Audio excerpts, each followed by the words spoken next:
A state of chaos descended upon major cities of Pakistan as rallies took to the streets demanding that justice be served to the deposed Chief Justice of the Supreme Court, Iftikhar Muhammad Chaudhry.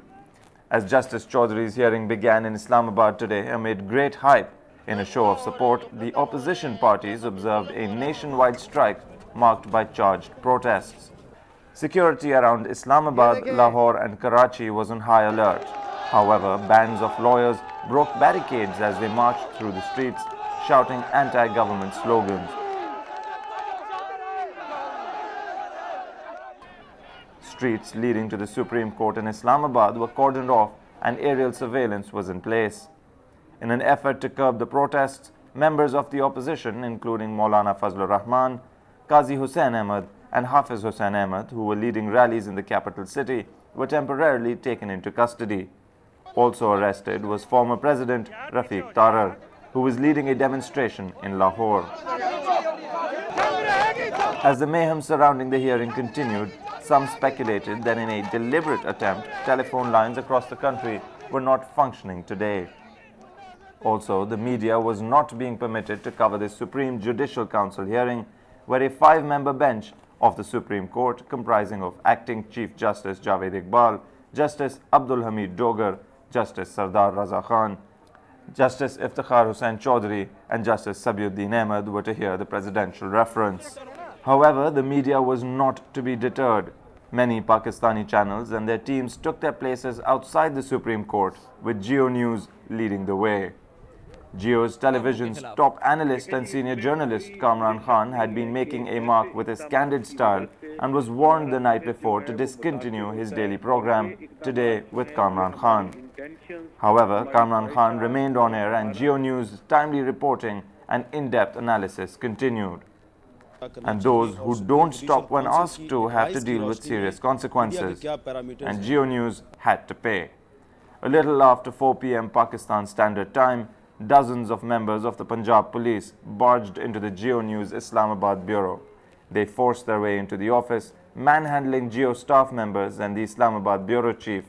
They smashed the furniture and glass doors and were trying to get to the broadcast equipment, leaving behind scattered glass, bloody floors while chanting, "Long live Punjab Police."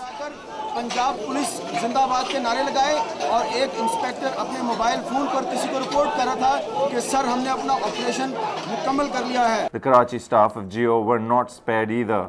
The Jung building, which houses the offices of Geo News and daily newspapers The News and Jung, received a bomb threat and the building was evacuated by the bomb squad. But the building remained surrounded by Geo staff, standing firm, refusing to let their determination to be shaken by this threat, as the dedicated core news team continued working in the building in an attempt to get the latest news to the viewers.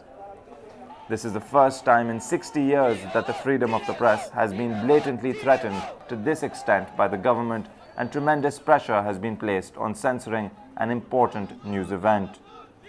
Following the Geo News coverage of Monday night's clashes between police and lawyers, the broadcast of Geo News was also temporarily suspended.